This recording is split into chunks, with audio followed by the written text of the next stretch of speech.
भारत के इतिहास की बात की जाए तो इसमें कई ऐसे राजा महाराजाओं के नाम स्वर्ण अक्षरों में लिखे गए हैं जिन्होंने अपनी प्रजा और देश के लिए क्या कुछ नहीं किया। हमारे देश की धरती पर कई ऐसे सपूतों ने जन्म लिया है जिनका शौर्य और पराक्रम अद्भुत था। यही वजह है कि हमारे बचपन से ही हमें इन लोगों के बारे में पढ़ाया जाता है, पर फिर भी आज की जनरेशन इन लोगों के बारे में पूछने पर शायद ही कुछ ज्यादा बता पाती है। ऐसे में इन महान लोगों की छवि आपके क्या किसी की भी नजरों में धुंधली नहीं होनी चाहिए। इसलिए हम आज आपको भारत के उन 10 महान साहस और निडर राजाओं के बारे में बताने वाले हैं जिनका होना हमारे भारत के लिए एक वरदान साबित हुआ। नंबर 10, हर्षवर्धन। 41 साल तक राज करने वाले राजा हर्षवर्धन के बारे में जितना लिखा जाए उतना कम है। पिता और बड़े भाई की मौत के बाद इन्हें सिंहासन सौंप दिया गया था। राजा हर्षवर्धन ने लगभग पूरे उत्तर भारत पर राज किया। यही वजह थी कि वो भारत की एक महान और शक्तिशाली राजा के तौर पर आज भी याद किए जाते हैं। इनके शासन के दौरान भारत ने अपनी सभी ऊंचाइयों को छुआ। यही नहीं, हर्षवर्धन के राज में भारत का आर्थिक रूप से भी काफी सुधार हुआ। माना जाता है हर्षवर्धन ने अरब पर भी चढ़ाई कर दी थी, लेकिन रेगिस्तान की एक जगह पर उन्हें रोक दिया गया। इनकी सेना की बात की जाए तो उसमें लाखों सैनिक थे, जिसमें हाथियों की तादाद भी अच्छी खासी थी। हर्षवर्धन को साहित्य में भी काफी रुचि थी, जिसके चलते उन्होंने रत्नावली, प्रियदर्शिका और नागानंदा नाम के नाटक की भी रचना की। नंबर 9, कृष्णदेवराय। कृष्णदेवराय एक ऐसे राजा थे जिन्हें अकबर और बाबर जैसे शासक भी काफी पसंद किया करते थे। यहाँ तक बाबर ने तो अपनी आत्मकथा में कृष्णदेवराय को सबसे साहसी और ताकतवर राजा बताया था। तुलुवा डायनेसिटी से आने वाले कृष्णदेवराय को उस समय का सबसे शक्तिशाली राजा माना जाता था। इस वंश ने लंबे समय तक विजय अंगारा एम्पायर पर राज किया। वो राजा कृष्णदेवराय ही थे जिनके चलते विजय अंगारा का साम्राज्य अपने शिखर तक पहुंचा। उन्होंने जो भी लड़ाइयां लड़ी सभी में सफल रहे, यहाँ तक कि राजा कृष्णदेवराय ने उड़ीसा के राजा को पराजित किया। बात अगर कला की करें तो राजा कृष्णदेवराय उसमें भी महान थे। उन्होंने अपने शासनकाल में कला और साहित्य को भी खूब प्रोत्साहित किया। नंबर 8, पोरुस। पोरुस के साहस की बात करें तो ये तो इतने साहसी थे कि इनके तो दुश्मन भी इनकी वीरता को देखकर दंग रह जाते थे। जिस समय भारत एक देश नहीं बल्कि कई छोटे छोटे राज्यों में संग्रह हुआ करता था, तब पोरुस भी एक छोटे से राज्य के शक्तिशाली राजा हुआ करते थे, पर वो आसपास के सभी राज्यों में सबसे ताकतवर थे।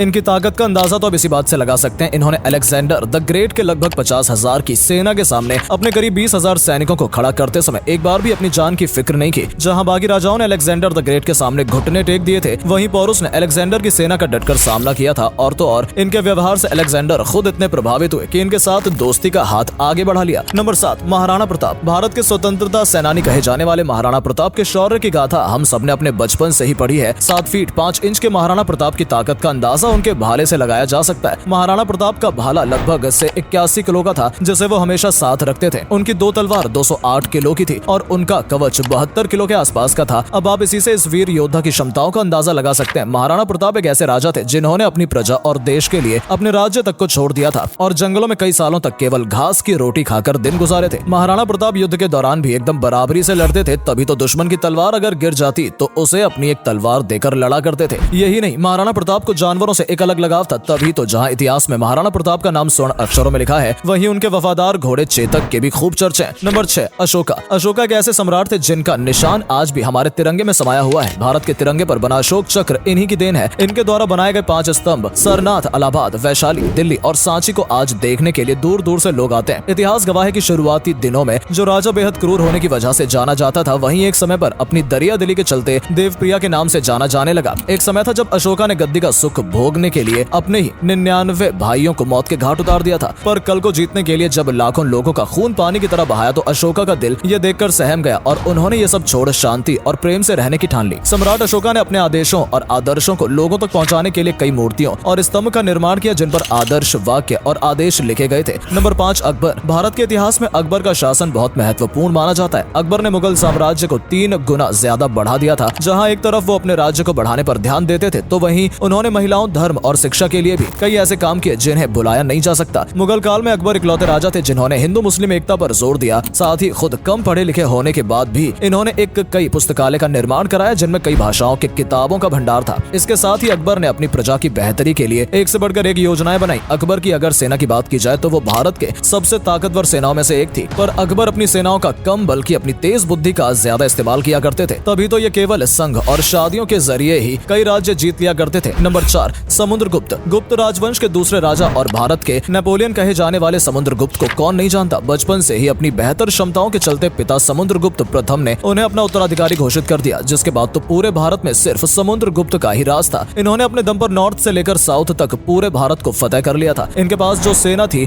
वो किसी को भी मात देने के लिए काफी थी, तभी तो उन्हें चाहकर भी कोई कुछ नहीं कर पाता था। यही नहीं, अपने 40 साल के शासन में समुद्रगुप्त ने धर्म, साहित्य और कला को भी खूब बढ़ावा दिया। समुद्रगुप्त ने अपनी प्रजा के जीवन में भी काफी सुधार किया। उनके राज्य की खास बात ये थी कि वो सबको एक समान मानते और सभी को सुख सुविधाओं के सभी साधन प्रदान करते थे। इसमें कोई दो राय नहीं है कि वो समुद्रगुप्त ही थे जिनके शासनकाल को राजनीतिक, सांस्कृतिक, सामाजिक और आर्थिक रूप से संपन्न में माना जाता है। नंबर 3, पृथ्वीराज चौहान। अब ये हमारी खुशकिस्मत है कि भारत की पावन धरती पर पृथ्वीराज चौहान जैसे महान राजा ने जन्म लिया। इन्हें हरा पाना किसी के बस की बात नहीं थी, पर कहते हैं जब अपने ही आपकी मौत के दुश्मन हो तो आप चाहकर भी कुछ नहीं कर पाते। कुछ यही कहानी पृथ्वीराज चौहान की भी थी, जिन्हें खुद राजा जयचंद ने दुश्मन का साथ देकर मरवा दिया। अजमेर के राजा चौहान के यहाँ जन्मे पृथ्वीराज चौहान बचपन से प्रतिभाशाली थे। कम उम्र में पिता को खोने के बाद पृथ्वीराज को अजमेर के राज की गद्दी सौंप दी गई, जहाँ उनकी बल बुद्धि के कारनामे देख दादा इतने खुश हुए कि उन्हें दिल्ली का उत्तराधिकारी बनाने का ऐलान कर दिया। पर राजकुमारी समयुक्ता से शादी करने के बाद इनके सर पर खतरे के बादल मंडराने लगे, जहाँ पर मोहम्मद गौरी ने इनको आक्रमण कर हरा नहीं पाया। वहीं दूसरी बार राजा जयचंद ने इनके दुश्मन का साथ दिया और इन्हें हराकर कैद करवा लिया, जहाँ इनकी आंखें तक फोड़ दी गई। पर कहते हैं कि एक वीर अंत तक वीर ही रहता है, तभी तो अंधे होने के बाद भी सम्राट पृथ्वीराज चौहान ने मोहम्मद गौरी को एक तीर से मार गिराया था। नंबर 2, चंद्रगुप्त मौर्य। बचपन से ही हमने चंद्रगुप्त मौर्य के बारे में पढ़ा और टीवी सीरियल्स में इनकी महान कहानियों को देखा है। ये वही वीर थे जिन्होंने भारत में मौर्य साम्राज्य की स्थापना की, साथ ही इन्होंने उस समय छोटे छोटे सभी राज्य को एक साथ जोड़ा और एक बड़ी ताकत के रूप में लाकर खड़ा कर दिया। चंद्रगुप्त मौर्य ने अपने जीवन में जो कुछ हासिल किया उसके पीछे चाणक्य के जैसे महान गुरु और कुछ कर दिखाने का साहस ही था। बचपन से ही चंद्रगुप्त उस समय मगध पर राज कर रहे नंदा एम्पायर के राजा धनानंदा से अपनी मां के अपमान का बदला लेना चाहते थे, जिसके चलते उन्होंने चाणक्य से शिक्षा लेनी शुरू की और अपनी एक ऐसी सेना बनाकर तैयार कर दी जिसका सामना कर पाना आसान बात नहीं है। इस सेना के बल पर चंद्रगुप्त ने धनानंदा को मगध से उखाड़ कर फेंका और अपने नाम का झंडा पूरे भारत में लहरा दिया। नंबर 1, छत्रपति शिवाजी महाराज। भारत में छत्रपति शिवाजी महाराज को भगवान की तरफ पूजा जाता है, क्योंकि यही वो राजा थे जिन्होंने मराठा साम्राज्य की स्थापना की। शिवनेरी फोर्ट में जन्मे शिवाजी बचपन से अपने माता पिता और गुरु से वीरता, धर्म और शक्ति का पाठ पढ़ते आ रहे थे। यही वजह थी कि केवल 18 साल की उम्र में ही शिवाजी ने मराठा साम्राज्य को बनाने के लिए अपनी सेना बनाना शुरू कर दी। यही नहीं, शिवाजी के बल, बुद्धि और ज्ञान को देखते हुए कई बार लोगों ने उन्हें मारने के भी कई तरीके निकाले, पर शिवाजी इतने चौकन्ने रहते थे कि परिंदा भी उनके सामने पर नहीं फड़फड़ाता था। जिस समय मुगलों और अंग्रेजों के सामने कोई बोलने से भी डरता था, उस समय वो शिवाजी ही थे जिनसे ये दोनों टकराने से डरा करते थे। अपनी वीरता और बुद्धि के बल पर शिवाजी ने उत्तर से लेकर दक्षिण तक अपना दबदबा बनाया हुआ था।